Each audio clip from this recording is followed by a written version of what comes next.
हाँ जी बच्चों, जमात 10वीं साहित्य सुगंधियाँ पुस्तक विषय पंजाबी जो अपनी तीजी भाषा कह दें आप कक्षा 10वीं। विसाखी का मेला जो इस तो पहला भी आप प्रश्न उत्तर किए हैं जो अपनी है काव सत्रा साहित्य सुगंधियाँ पुस्तक के तनीराम चातरिक की रचना विसाखी का मेला विचों लईयां गई हैं। इस कविता में कवि ने विसाख महीने की कुदरत का वर्णन किया है तो एक पेंडू मेले का चित्र भी पेश किया है कि एक किसान है अपनी पत्नी नूं अपने नाल चल के मेले की खुशी नूं मानण लई कहता है तो इन्हां दे विच की है विसाख महीने की कुदरत का वर्णन होया है। पक पईयां कणकां लुकाट रसिया बूर पिया अंबां नूं गुलाब हसिया बागां उत्ते रंग फेरिया बहार ने बेरियां लिफाइयां टाहनियां दे पार ने। किसान अपनी पत्नी ਨੂੰ ਕਹਿੰਦਾ कि कणकां पक गईयां ਹਨ ਲੁਕਾਟ रस पै गया है अंबां ਨੂੰ ਬੂਰ पै गया गुलाब ਦਾ ਜਿਹੜਾ ਫੁੱਲ ਉਹ ਖਿੜ ਗਏ ਹਨ ਤੇ ਬਾਗਾਂ ਦੇ ਉੱਪਰ ਕੀ ਹੈ ਬਹਾਰ ਨੇ ਸੋਨਾ ਰੰਗ ਫੇਰੇ ਤੇ ਬੇਰਾਂ ਦੇ ਭਾਰ ਨਾਲ ਕੀ ਟਾਹਣੀਆਂ ਵੀ ਝੁਕੀਆਂ ਪਈਆਂ ਹਨ। ਪੁੰਗਰੀਆਂ ਵੱਲਾਂ ਵੇਲਾਂ ਰੁੱਖੀ ਚੜੀਆਂ ਫਲਾਂ ਹੇਠੋਂ ਫਲਾਂ ਨੇ ਪਰੋਈਆਂ ਲੜੀਆਂ ਸਾਈਂ ਦੀ ਨਿਗਾਹ ਜਗ ਤੇ ਸਰਵੱਲੀਏ ਚੱਲ ਨੀ ਪ੍ਰੇਮੀਏ ਵਿਸਾਖੀ ਚੱਲੀਏ।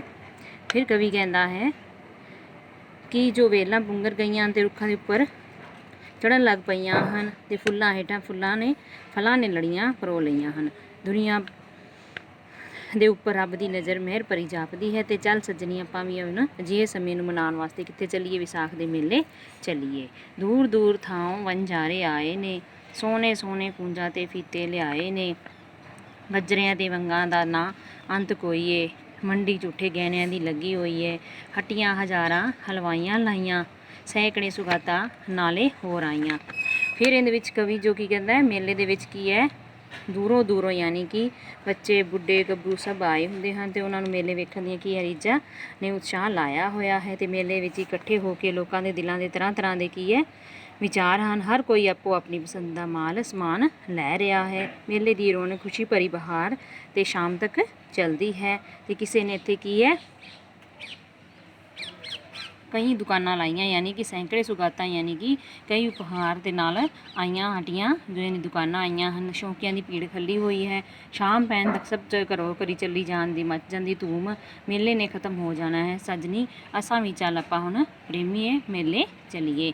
ਥਾਈਂ ਥਾਈਂ ਖੇਡਾਂ ਦੇ ਪੰਘੂੜੇ ਆਏ ਨੇ ਜੋਗੀਆਂ ਮਦਾਰੀਆਂ ਤਮਾਸ਼ੇ ਲਾਏ ਨੇ ਪੰਜਲੀ ਲਗੋਜਾ ਕਾਟੋ ਤੁੰਬਾ ਵੱਜਦੇ ਛਿੰਝ ਵਿੱਚ ਸੁਰੇ ਪਹਿਲਵਾਨ ਗੱਜਦੇ ਇਕੱਠਾ ਹੋ ਕੇ ਆਇਆ ਰੋਲਾ ਸਾਰੇ ਜੱਗ ਦਾ ਭੀੜ ਵਿੱਚ ਮੋਢੇ ਨਾਲ ਮੋਢਾ ਵੱਜਦਾ ਕੋਹਾ ਵਿੱਚ ਮੇਲੇ ਨੇ ਜ਼ਮੀਨ ਮੱਲੀਏ ਚੱਲ ਨੀ ਪ੍ਰੇਮੀਏ ਵਿਸਾਖੀ ਚੱਲੀਏ। ਫਿਰ ਇਸ ਦੇ ਵਿੱਚ ਵਿਸਾਖੀ ਦਾ ਮੇਲਾ ਦਾ ਕੀ ਵਰਣਨ ਕਰਦੇ ਹੋਏ ਕਵੀ ਕੀ ਦੱਸਦਾ ਹੈ ਕਿ ਥਾਈਂ ਥਾਈਂ ਖੇਡਾਂ ਦੇ ਪੰਘੂੜੇ ਆਏ ਨੇ ਯਾਨੀ ਕਿ ਦੂਰੋਂ ਦੂਰੋਂ ਕੀ ਹੈ ਪੰਘੂੜੇ ਆਏ ਨੇ ਬੱਚਿਆਂ ਦੇ ਖਿਡੌਣੇ ਵੀ ਆਏ ਹਨ ਤੇ ਝੂਟੇ ਲੈਣ ਵਾਲੇ ਝੂਟੇ ਵੀ ਆਏ ਹਨ। ਜੋਗੀਆਂ ਮਦਾਰੀਆਂ ਨੇ ਤੇ ਜਿਹੜੇ ਜੋਗੀ ਮਦਾਰੀ ਆਏ ਹਨ ਉਹਨਾਂ ਨੇ ਵੀ ਕੀ ਬਹੁਤ ਹੀ ਤਮਾਸ਼ੇ ਲਾਏ ਹੋਏ ਵੰਜਲੀ ਵੰਗੋਚਿਆਂ ਕਾਟੋ ਤੁੰਬਾ ਵੱਜਦੇ ਛਿੰਝ ਵਿੱਚ ਸੂਰੇ ਪਹਿਲਵਾਨ ਗੱਜਦੇ। ਫਿਰ ਇਹਦੇ ਵਿੱਚ ਉਹਨਾਂ ਨੇ ਦੱਸਿਆ ਕਿ ਮੇਲੇ ਵਿੱਚ ਕੀ ਹੈ ਜਿਹੜੇ ਦੂਰੋਂ ਦੂਰੋਂ ਹਲਵਾਈਆਂ ਨੇ ਵੀ ਦੁਕਾਨਾਂ ਲਾਈਆਂ ਗੋਟੇ ਕਿਨਾਰੇ ਤੇ ਰੀਬਨ ਲਿਆਏ ਹਨ ਤੇ ਛਿੰਝ ਵੱਜਲੀ ਇੱਥੇ ਕੀ ਹੈ ਹਰ ਸਮੇਂ ਉੱਤੇ ਹੱਟੀਆਂ ਉੱਪਰ ਸ਼ੌਕੀਨਾਂ ਦੀਆਂ ਭੀੜਾਂ ਖੜੀਆਂ ਹੋਈਆਂ ਹਨ ਤੇ ਇਹਦੇ ਵਿੱਚ ਕੀ ਹੈ ਵੰਜਲੀ ਦੀਆਂ ਤਾਰਾਂ ਵੀ ਵੱਜਦੀਆਂ ਹਨ। ਮੇਲੇ ਦੇ ਵਿੱਚ ਲੰਗੋਚੇ ਕਾਟੋ ਤੁੰਬੇ ਵੱਜ ਰਹੇ ਹਨ। ਇੱਕ ਪਾਸੇ ਅਖਾੜੇ ਵੀ ਹੈ ਜਿੱਥੇ ਸੂਰਮੇ ਪਹਿਲਵਾਨ ਗੱਜ ਰਹੇ ਹਨ ਤੇ ਬਹੁਤ ਹੀ ਮੇਲੇ ਵਿੱਚ ਰੌਲਾ ਪੈ ਰਿਹਾ ਹੈ ਤੇ ਮੋਢੇ ਦੇ ਨਾਲ ਮੋਢਾ ਵੱਜਦਾ ਹੈ ਸੰਸਾਰ ਜਿਵੇਂ ਸਾਰੀ ਭੀੜ ਇਕੱਠੀ ਹੋ ਗਈ ਹੈ ਤੇ ਮੇਲੇ ਦੇ ਵਿੱਚ ਕੀ ਹੈ ਸੰਘਣੀ ਭੀੜ ਹੈ ਕੋਹਾਂ ਵਿੱਚ ਮੇਲੇ ਨੇ ਜ਼ਮੀਨ ਮੱਲੀ ਹੈ ਲੋਕਾਂ ਦਾ ਇੱਕ ਦੂਜੇ ਨਾਲ ਮੋਢਾ ਵੱਜ ਰਿਹਾ ਹੈ। ਮੇਲੇ ਦਾ ਸਾਰਾ ਇਸ ਤਰ੍ਹਾਂ ਲੱਗਦਾ ਜਿਵੇਂ ਕੋਹਾਂ ਦੇ ਖੇਤਰ ਵਿੱਚ ਹੈ। ਚੱਲ ਨੀ ਸੱਜਣੀ ਆਪਾਂ ਵੀ ਕੀ ਰੌਣਕਾਂ ਭਰੇ ਮੇਲੇ ਨੂੰ ਵੇਖਣ ਵਾਸਤੇ ਚੱਲੀਏ। ਬਾਲ ਬੁੱਢੇ ਗੱਭਰੂ ਮੇਲੇ 'ਚ ਆਏ ਨੇ ਟੁੰਬ ਟੁੰਬ ਰੀਝਾਂ ਨੇ ਸਾਰੇ ਜਗਾਏ ਨੇ ਭਾਂਤੋਂ ਭਾਂਤ ਦਿਲ ਭਾਂਤੋਂ ਭਾਂਤ ਮਾਲ ਨੇ ਟੋਲ ਰਹੇ ਆਪੋ ਆਪਣਾ ਖਿਆਲ ਨੇ ਮੇਲੇ ਦੀ ਬਹਾਰ ਏ ਤਿਕਾਲਾ ਤਿੱਕੇ ਸੌਦਾ ਹੈ ਵਿਹਾਜ ਜਿੱਦੀ ਜੋ ਤਫੀਕ ਏ ਪੱਲੋ ਪੱਲੀ ਵਿੱਚ ਹੋਲੀ ਹੋਣੀ ਚਲੋ ਚੱਲੀਏ ਚੱਲ ਨੀ ਪ੍ਰੇਮੀ ਵਿਸਾਖੀ ਚੱਲੀਏ। ਫਿਰ ਇਹਦੇ ਵਿੱਚ ਕੀ ਹੈ ਕਵੀ ਜੋ ਤਨੀਰਾਮ ਚਾਤਰਿਕ ਹੈ ਦੱਸਦਾ ਹੈ ਕਿ ਮੇਲੇ ਦੇ ਵਿੱਚ ਬਾਲ ਬੱਚੇ ਯਾਨੀ ਕਿ ਬੁੱਢੇ ਬੱਚੇ ਗੱਭਰੂ ਜਵਾਨ ਸਾਰੇ ਮੇਲੇ ਨੂੰ ਵੇਖਣ ਵਾਸਤੇ ਦੂਰੋਂ ਦੂਰੋਂ ਆਏ ਨੇ ਟੁੰਬ ਟੁੰਬ ਰੀਝਾਂ ਨੇ ਸਾਰੇ ਜਗਾਏ ਭਾਂਤੋਂ ਭਾਂਤ ਦਿਲ ਭਾਂਤੋਂ ਮਾਲ ਲਿਆਏ ਨੇ।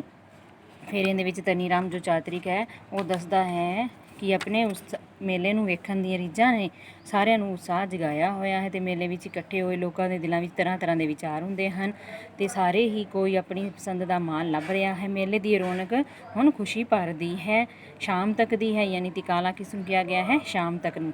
ਜਿਸ ਦੀ ਜਿੰਨੀ ਹੈਸੀਅਤ ਹੈ ਉਹ ਉਨਾ ਹੀ ਸੌਦਾ ਵੇਚ ਤੇ ਖਰੀਦ ਰਿਹਾ ਹੈ। ਸ਼ਾਮ ਪੈਣ 'ਤੇ ਸਾਰੇ ਹੀ ਆਪਣੇ ਘਰੋਂ ਘਰੀ ਚਲੇ ਜਾਣ ਦੇ ਵਿੱਚ ਹੋ ਜਾਣਗੇ, ਯਾਨੀ ਕਾਹਲੀ ਹੋ ਜਾਏਗੀ, ਸਾਰਿਆਂ ਨੂੰ ਮੇਲੇ ਨੇ ਖ਼ਤਮ ਹੋ ਜਾਣਾ ਹੈ।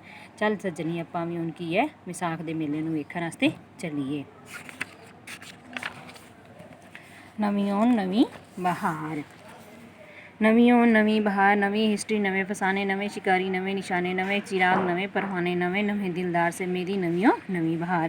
ਇਹ ਜੋ ਕਾਵਿ 17 ਸਹਿ ਸੁਖ ਦੀ ਪੁਸਤਕ ਦੇ ਵਿੱਚ ਧਨੀ ਰਾਮ ਚਾਤਰਿਕ ਦੀ ਰਚਨਾ ਕਵੀ ਨਵੀਂ ਬਹਾਰ ਵਿੱਚੋਂ ਲਈਆਂ ਗਈਆਂ ਹਨ। ਅਤੇ ਇਸ ਕਵਿਤਾ ਵਿੱਚ ਕਵੀ ਨੇ ਦੇਸ਼ ਵਿੱਚ ਆਜ਼ਾਦੀ ਪਿੱਛੋਂ ਇੱਥੇ ਸਥਾਪਿਤ ਹੋਏ ਰਾਜ ਨੂੰ ਯਾਨੀ ਕਿ ਵਿਅੰਗ ਦੁਆਰਾ ਨਿਸ਼ਾਨਾ ਬਣਾਇਆ ਹੈ। ਅਤੇ ਵਿਆਖਿਆ ਦੇ ਵਿੱਚ ਕਵੀ ਕਹਿੰਦਾ ਕਿ ਆਜ਼ਾਦੀ ਮਿਲਣ ਪਿੱਛੋਂ ਕੀ ਹੈ ਭਾਰਤ ਵਿੱਚ ਨਵੀਂ ਕਿਸਮ ਦੇ ਵਾਤਾਵਰਣ ਨੇ ਪੈਦਾ ਹੋ ਗਿਆ ਹੈ, ਨਵਾਂ ਇਤਿਹਾਸ ਸ਼ੁਰੂ ਹੋ ਗਿਆ ਹੈ ਅਤੇ ਨਵੀਆਂ ਕਹਾਣੀਆਂ ਲਿਖੀਆਂ ਜਾ ਰਹੀਆਂ ਅਤੇ ਨਵੇਂ ਸ਼ਿਕਾਰੀ, ਨਵੇਂ ਨਿਸ਼ਾਨੇ ਬਣ ਰਹੇ ਹਨ ਅਤੇ ਨਵੇਂ ਚਿਰਾਗ ਵੀ ਬਲ ਰਹੇ ਹਨ ਅਤੇ ਨਵੇਂ ਦਿਲਦਾਰ ਉੱਥੇ ਕੀ ਹੈ ਨਾਲੇ ਕੁਰਬਾਨ ਹੋਣ ਵਾਲੇ ਨਵੇਂ ਪਰਵਾਨੇ ਵੀ ਨਵੇਂ ਹਨ। ਇਸ ਤਰ੍ਹਾਂ ਨਵੇਂ ਸੱਜਣ ਵੀ ਪੈਦਾ ਹੋ ਰਹੇ ਹਨ। ਮਾਸ਼ੂਕਾਂ ਦੀ ਚਾਲ ਪੁਰਾਣੀ, ਗੱਲਾਂ ਨਾ ਡਿੜਕਣਾ ਪਾਣੀ, ਨਾ ਮਰਨਾ ਨਾ ਮੰਜੀ ਚਾਹਣੀ, ਲਾਈ ਰੱਖਣੀ ਲਾਰ ਸਮੇਂ ਦੀ ਨਵੀਂ ਬਹਾਰ। ਫਿਰ ਕਵੀ ਕਹਿੰਦਾ ਕਿ ਭਾਵੇਂ ਆਜ਼ਾਦੀ ਆਉਣ ਨਾਲ ਨਵੀਆਂ ਗੱਲਾਂ ਹੋ ਰਹੀਆਂ ਹਨ, ਪਰ ਅਸਲ ਵਿੱਚ ਇੱਥੋਂ ਦਾ ਰਾਜ ਪ੍ਰਬੰਧ ਕੀ ਹੈ ਪੁਰਾਣੇ ਤਰੀਕੇ ਨਾਲ ਹੀ ਚੱਲ ਰਿਹਾ ਹੈ ਅਤੇ ਉਹ ਮਸ਼ੂਕਾਂ ਦੀ ਤਰ੍ਹਾਂ ਗੱਲਾਂ ਦਾ ਪਾਣੀ ਰਿੜਕ ਰਹੇ ਹਨ ਅਤੇ ਗੱਲਾਂ ਨੂੰ ਸਿਰੇ ਪਾਸੇ ਨਾ ਲਾ ਕੇ ਪਲਾਂ ਵਿੱਚ ਹੀ ਕੁਝ ਹੀ ਨਹੀਂ ਪਾ ਰਹੇ ਅਤੇ ਲਾਰਿਆਂ ਵਿੱਚ ਹੀ ਸਮਾਂ ਲੰਘਾ ਰਹੇ ਹਨ। ਨਵੀਂ ਕਿਸਮ ਦੀ ਅਮਨ ਪਸੰਦੀ, ਜੀਭ ਕਲਮ ਦੀ ਨਾਕਾਬੰਦੀ, ਆਜ਼ਾਦੀ ਦੇ ਸਿਰ 'ਤੇ ਲਟਕੇ ਤਾਕਤ ਦੀ ਤਲਵਾਰ ਸਮੇਂ ਦੀ ਨਵੀਂ ਬਹਾਰ। ਫਿਰ ਇਸ ਵਿੱਚ ਕਵੀ ਕਹਿੰਦਾ ਹੈ ਕਿ ਆਜ਼ਾਦੀ ਆਉਣ ਦੇ ਪਿੱਛੋਂ ਯਾਨੀ ਕਿ ਨਵੀਂ ਕਿਸਮ ਦੀ ਅਮਨ ਸ਼ਾਂਤੀ ਕਾਇਮ ਕੀਤੀ ਜਾ ਰਹੀ ਹੈ, ਪਰ ਬੋਲਣ ਅਤੇ ਲਿਖਣ ਦੀ ਆਜ਼ਾਦੀ ਖੋਈ ਜਾ ਰਹੀ ਹੈ। ਤਾਕਤ ਦੀ ਤਲਵਾਰ ਸਮੇਂ ਦੀ ਨਵੀਂ ਬਹਾਰ। ਇਸ ਤਰ੍ਹਾਂ ਮਨੁੱਖੀ ਅਤੇ ਸ਼ਹਿਰੀ ਆਜ਼ਾਦੀ ਉੱਪਰ ਤਾਕਤ ਦੀ ਤਲਵਾਰ ਲਟਕਾ ਕੇ ਉਸਨੂੰ ਦਬਾਇਆ ਜਾ ਰਿਹਾ ਸਮੇਂ ਦੀ ਇਹ ਜੋ ਕਿਹੋ ਜਿਹੀ ਨਵੀਂ ਬਹਾਰ ਹੈ। ਧੰਨਵਾਦ।